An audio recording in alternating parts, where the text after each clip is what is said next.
second episode. What we're going to do today is go over the 15 commanders that I have selected for my repertoire of nastiness. Commander is my favorite format to play Magic the Gathering. So I have compiled over the last few years 15 commander decks, and they represent me as a player. Snapdax, the All Hunter, is the apex monster of the Savai Triome on Ikoria. This ferocious hunter lives in a cavern lair, which is adorned by the trophies from its kill.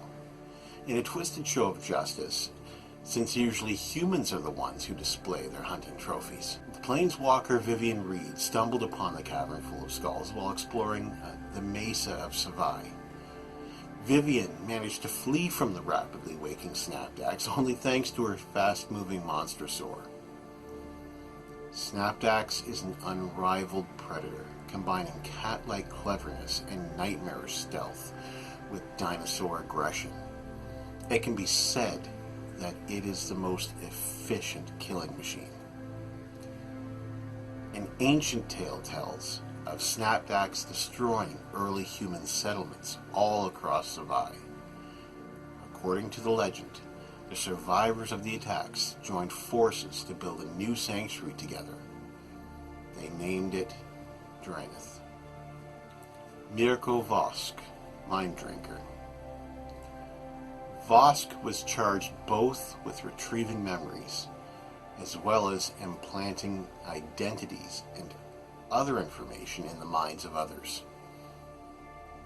When the Izzet League began their research into the implicit maze, Mirko was assigned to gather as much knowledge of the maze as possible, leading him to cross paths with Jace Beleren. Ultimately, his presence as a guild champion was proven redundant by Lazev's participation in the maze. Zagras, Thief of Heartbeats. Zagras is an infamous vampire rogue from Zendikar. Zagras is the right hand to the Kalastria Blood Chief Drana. Her word is his bidding, and his loyalty is unquestioning. He has devoted himself to scouring the Skyclaves in search of the means to create new Blood Chiefs. This is the source of his loyalty. Drana has promised Zagras that should he find the secret of creation, he will be the first to receive his gifts. His abilities as a rogue are not to be underestimated. He navigates the dangerous hallways of the Skyclaves with ease. Many adventurer parties have woken in the morning to discover their own rogue missing, and a nearby Zagras, ready to offer his condolences and his services. Surrak Dragonclaw. Surrak is a brave man from Tarkir. He epitomizes the savage nature of the Timur frontier and the Atarka clan. In the original timeline, as the Khan of the Timur, Surrak once bested a mighty bear in single combat by punching it. After a time, he, his clansmen, and the same bear he defeated on his trial repelled Sultai interlopers. Surrak, however, euthanized the animal, which had been hit by an arrow coated in poison, and wore its skin as a cloak afterwards in order to honor it as a symbolic union of the clan, the bear, and Surrak himself. In the alternate timeline, Surrak never became Khan, but instead the hunt caller of the Atarka, the one responsible for leading hunting missions as specified by the Dragon Lord and her chief feeder. In this timeline, his epic confrontation is against a dragon who tried to steal the meat Surrak and his party hunted for Atarka. Despite the dragon depicted in the card being of Silumgar's blood, without horns, while the one interfering with the feast of Atarka was one of her own brood. It is revealed that regardless of species, Atarka considers that the strong are always above the weak. Hence why she spared Surrak after he killed and ate the interfering dragon. Kalia of the Vast. Kalia is a powerful human cleric from Alara, tormented by her past and scarred by devastation. Born as Leah, she was the crippled daughter of a farmer in Bant after the conflict. She was born near the ruined castle of Eos.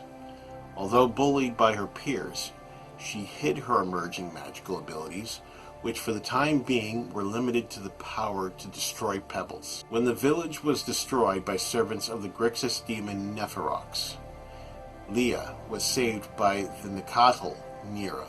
Recognizing her magical abilities, Nira needed her to destroy the keystone of the dragon's skeleton that the servants of the Nephirox were reanimating. To rouse her, she named the girl Ka, which means power, Leah. Although Kalia was successful in destroying the dragon skeleton, Nephirox rose and killed her family, all the villagers, and Nira too. When she awoke, Kalia felt empty, like her insides had been ripped out, and there were just shadows left behind. Somehow she had survived, but her soul was fractured, and a growing hatred soon grew in the cracks.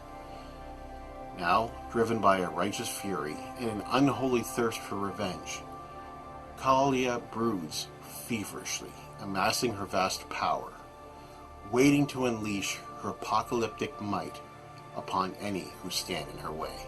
Teysa, Envoy of Ghosts. Teysa Karlov is a high-ranking law mage of the Orzhov Syndicate. Before, during, and after the Decamillennial on Ravnica. She is more than 112 years old, and walks with a cane because of her lame leg. She is the current matriarch of the Karlov family. As an advocist, the scion of one of the most respected Orzhov families, House Karlov, Teysa was employed as a notable advocate or law mage, with a name and reputation that preceded her until she was made a baroness of the Udvara Reclamation Zone. There, Teysa came into contact with Zamaj Hawk, who had schemes to control Ravnica, but with an assembled force of warriors recruited from various sources, including the Ravnican guilds, as well as her wealth of experience, arcane knowledge, and magic that allowed her to control a dragon. She was influential in stopping Hawk, and in return gained her the respect of the inhabitants of the area and consolidated her power and authority. Later on, Karlov was called upon by Feather as her advocate and entangled in the Nephilim attacks and the events surrounding the disappearance and subsequent return of the Parhelion. After the breaking of the Guild Pact and the Decamillennial, Teysa was intimately involved in the drafting of a new, non-magical Guild Pact for the peace, order, and good government and relations of Ravnica, and has been made the first and only Grand Envoy of the Orzhov Syndicate, thereby becoming its official speaker and ambassador for the Guildmaster, the Obzedat. Not satisfied with that position, she conspired with the Boros Knight Tajik to remove the Obzedat from power, tricking the Living Guild Pact into providing her with the means to enter the Obzedat's chamber. She almost retrieved the final evidence of the financial corruption of the Obzedat. In the end, she was foiled by her ghostly grandfather and stripped of her office of advocate and Grand Envoy by the Ghost Council. Teysa remained in prison for a long time because the Ghost Council was extorting corrupt officials to make sure they kept her locked away.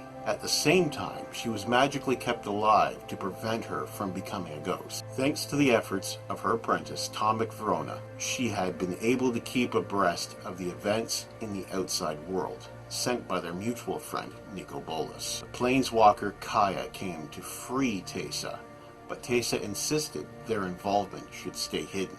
Azrael Zarak, Hikara, and Vraska staged an invasion of rot zombies as a distraction Kaya infiltrated the catacombs and killed Grandfather Karloff and all other members of the Obzedat. Through a loophole in the Orzhov rules, Kaya immediately became the new leader of the guild. With the ascension of Kaya as head of the Orzhov Syndicate, Teysa was reinstated as the most powerful oligarch of the guild, second only to Kaya herself. She patiently awaited further events. Kaya and Teysa attended the guild summit on behalf of the syndicate and witnessed the dissolution after the murder of Hesperia. Despite Teysa's warning against it, Kaya later freed many people from the debts they owed the guild, particularly the bound ghosts. This quickly led to the unrest among the hierarchs, as it eroded the foundation of the Orzhov Guild.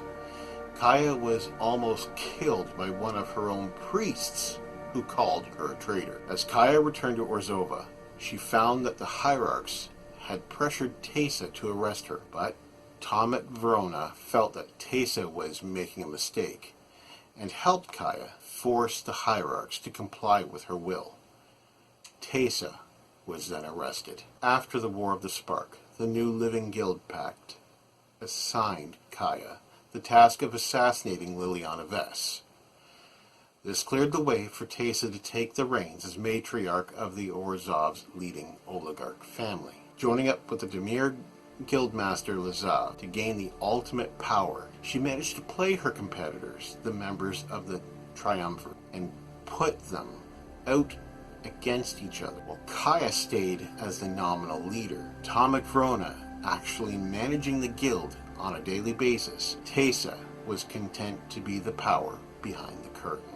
Omnath, locus of creation, also known as the Flickering Heart, is a divine manifestation of the wild and chaotic mana of Zendikar, an elemental being that can be found in some incarnation in many creation myths of the plane. It is a being of pure mana, a manifestation of Zendikar's chaotic primeval forces that is capable of wreaking massive destruction. Omnath started out as a pure green creature, but acquired other colors of mana one by one, incorporating red, blue, and white in that order. Despite the uncertainty of Omnath's actual existence, a real site on a high mesa of Ondu was dubbed the Prison of Omnath. The site was safeguarded by a binding circle of strange globular swamp growths, stone hedrons, and animal bones. The circle created an eerie sensation in those who approached it, deterring them from approaching the circle's center,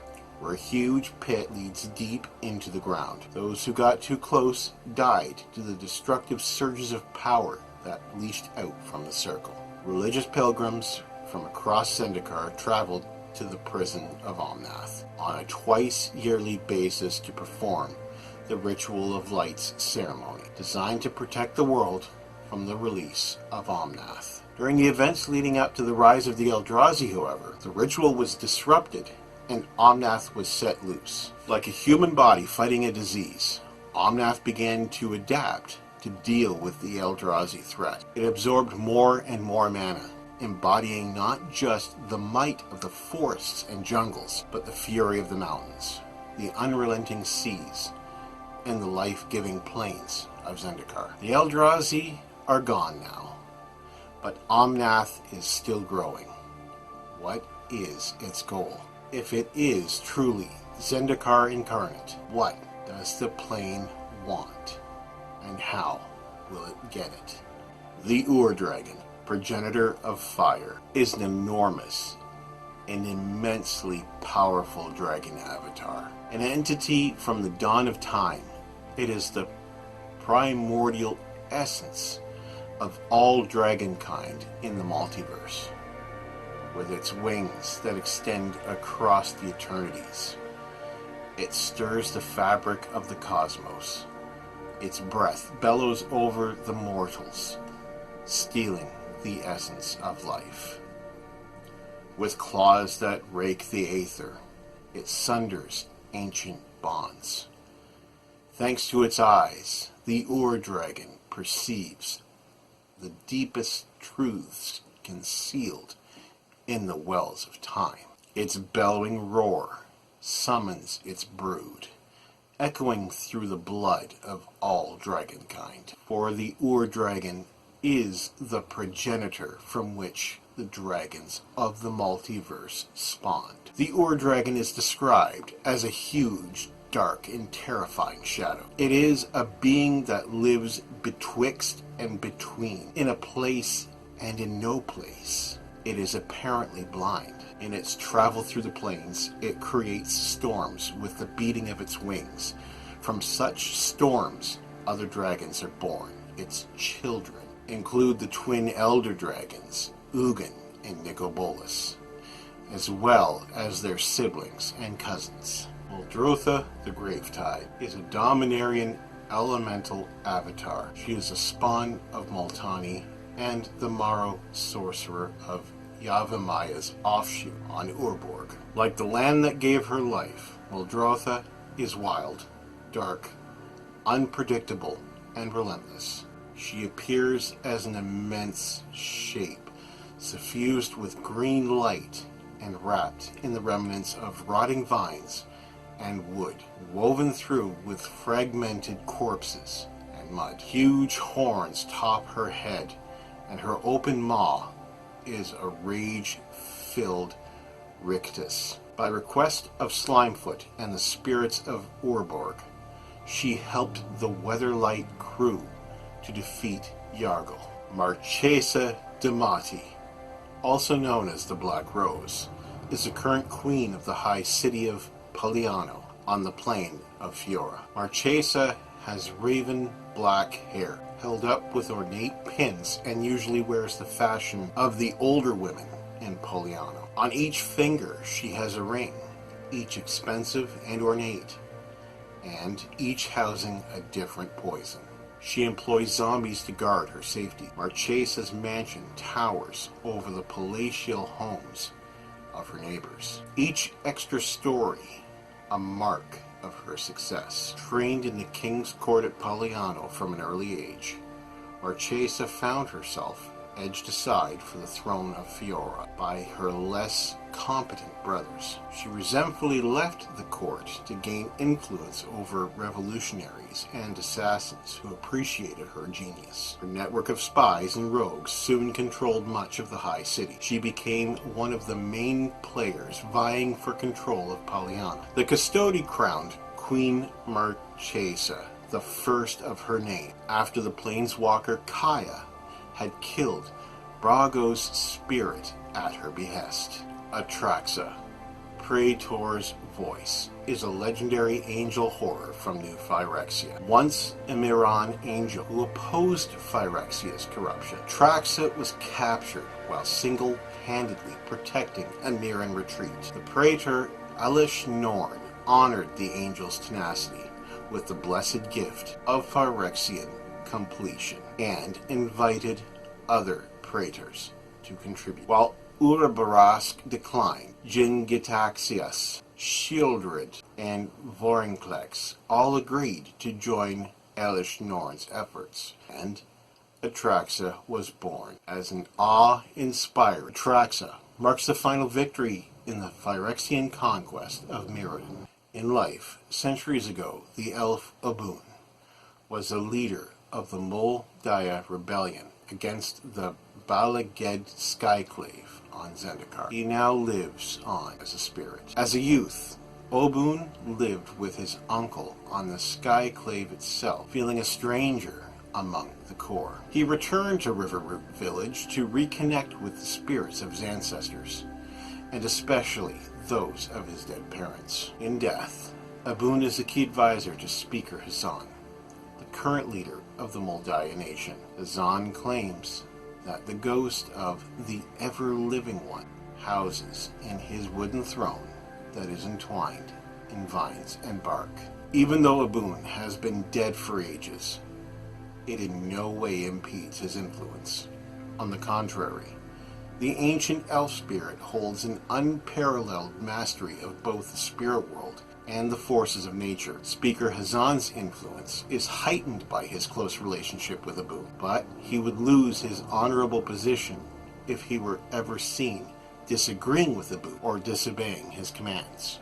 Anawan, the Ruin Thief. Anawan is the scion of a powerful vampire family in Malakir on Zendikar. Anawan is an expert on ruins, runes, and ancient languages. In his relentless search for answers, he has left a trail of corpses from Tazim to Akalm. In settlements around Zendikar, Anawan disguised his vampire heritage and earned a reputation as a renowned mage and benevolent scholar who led expeditions from his base camp in the mountains of Akalm. With the help of his followers, he cultivated an image of himself as an expert in ruins and arcane languages, the man to go to for strange relics and hard questions. However, there are others who speak of Anawan's treachery. Many call him a thief and a murderer. In Malakir, vampires believe that Anawan is a ruthless power seeker, yet they view him with grudging respect. During his early years, Anawan was first son of the House Get, under the tutelage of Blood Chief Tenharas. The exact method of his birth is not recorded, but Anawan viewed Telhas as a father figure, and the Blood Chief seemed to hold his young heir in high regard. By all accounts, Anawan was fascinated with Telhas's extensive library, particularly ancient texts that alluded to the enslavement of vampires by famished gods. It was this mystery that created animosity between Anawan and Tenhas, who didn't want his young protege to unearth things better left buried in the past. One night, Tenhas was brutally murdered in his own bedroom, his retinue slaughtered, and his treasure stores plundered. The only surviving witness swore that Anawan had killed his blood chief in a fit of rage and then vanished. Anawan didn't return to his homeland for many decades, and in the intervening years, the legend of the killing of Tenhas grew to almost mythic proportions. Anawan spent the next decade as a sellsword, honing his skills as a mage and warrior during dangerous expeditions. He then pledged his loyalty to Bala Ged Expeditionary House for a brief period. While hiring himself out to expeditions, he deciphered archaic language variants, inked hundreds of rune scrolls, and collected hundreds of relics. Although the circumstances are lost to memory, it was during one of these expeditions that Anawan acquired a powerful scroll now known as the Dragon's Fire. Almost immediately afterward, Anawan renounced his loyalty to the Expeditionary House and disappeared from Bala Ged. A few years later, a young man calling himself Kejahar appeared at the lighthouse in Seagate. He impressed the resident scholars with his magecraft and knowledge of the ancient world. He also possessed several powerful relics, which intensified the scholars' curiosity about the mysterious stranger. Based on several descriptions of the man, it's certain that this was Anawan in disguise. He soon integrated himself with the lighthouse community. He traveled extensively with merfolk expeditions and spent untold hours in the lighthouse library. During this time, Anawan made a connection between the Eye of Ulgin and the secret past of the vampires that Tenhas had so carefully protected, despite having to deny his true nature as a vampire.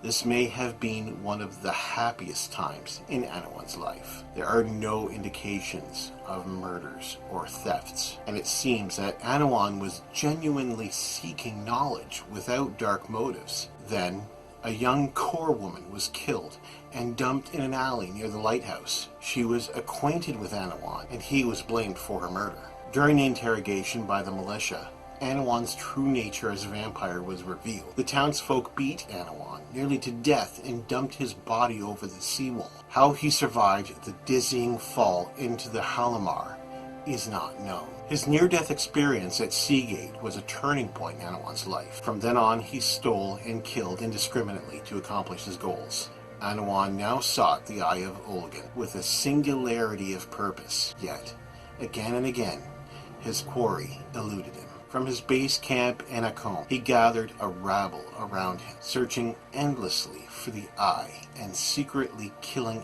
anyone who got in his way. His widespread reputation as a ruin sage proved especially useful as adventurers would come to him for help and answers, and he used their relics and knowledge to further his quest for the Eye. One day, the young planeswalker, Chandra Nalaar, appeared in his camp, asking for Anawan's guidance. He refused until he discovered that she was also searching for the Eye of Ulgin, claiming to have memorized a map for the Eye. He then agreed, and they set off. He soon discovered that Nalaar actually possessed a physical map, and so tried to kill her. At that moment, Sarkhan Vol appeared, knocking Anawan out. He awoke later in a crazed state. Jace Beleren, who was in pursuit of Chandra Nalaar, soon found the vampire feeding off his guide. Anawan attacked Jace, but the Mind Mage disabled him and read his mind, afterward persuading Anawan to lead Jace to the Eye. When the Brood lineage were released, they found Anawan near the Eye and enslaved him, like all other vampires they encountered. For 3 months he obeyed the Eldrazi's orders, until he was freed by Sorin Markov and Nissa Ravane on the outskirts of Turn Timber Forest. He then accompanied the two planeswalkers to the Eye of Ugin. When Nissa freed the Eldrazi Titans, they fled together to Alpha, where they parted ways. Anawan was later seen stalking Nissa during the Eldrazi's destruction of Zendikar.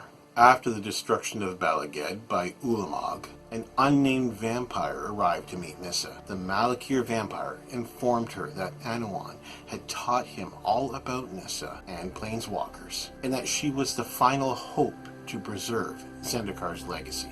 The seeds were for Zendikar's most prominent native plants: Colia, Red Mangrove, Jadi, and Bloodbriar, the last of which was extinct on the plane due to the destruction of Balaged. The vampire beseeched her to take the seeds and plant them on another plane.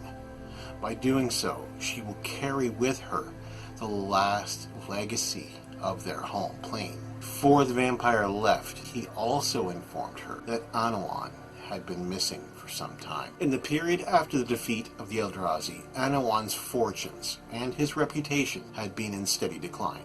Numerous adventurers have made claims that he stole the credit for their expeditions and discoveries, not to mention stealing some of their precious finds they uncovered. With the rise of the ancient core skyclaves, Anawan has dedicated himself with renewed purpose to deciphering the secrets of this lost civilization and rebuilding his own power and prestige. He found a new home with 3 adventurers whom he had joined to research the Ondu Skyclave and to eliminate the Hydra Grokmaw. AC, Tyrant of Gyre Strait, is a serpent from an unknown plane. On a distant ocean-covered plain where monstrous creatures rule the seas, one in particular stands out in terms of temper and capriciousness. AC names the waters and all adjacent landmasses of the Gyre Strait as its domain. Fickle and unpredictable, AC has little patience for trespassers, aquatic or otherwise. The only way to appease AC is to give offerings and tribute, but even that's not a sure solution. It's been known to take the offerings and attack anyways, if it feels like it. Wyleth, Soul of Steel.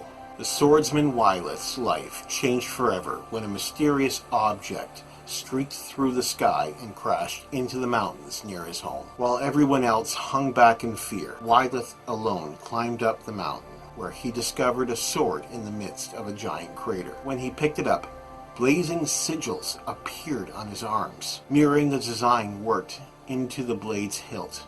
From then on, the sword was bound to him, capable of being summoned into his hands from anywhere, no matter how far the distance. Wyleth had always been a student of the blade, seeking to learn new styles and master new skills. Wielding this mysterious weapon, he believes he can discover secrets of swordsmanship that no one else has ever discovered. With a world full of learning opportunities before him, Wyleth relishes every chance to head into the fray. Alright friends, so this was my lore series for my commanders that are in my personal arsenal. I appreciate you viewing this episode. Please stay tuned for further episodes. Please leave a like, share this video, leave a comment. I really appreciate all your support. I look forward to speaking to you again in further upcoming episodes. Be safe, be well, be kind to each other. So long.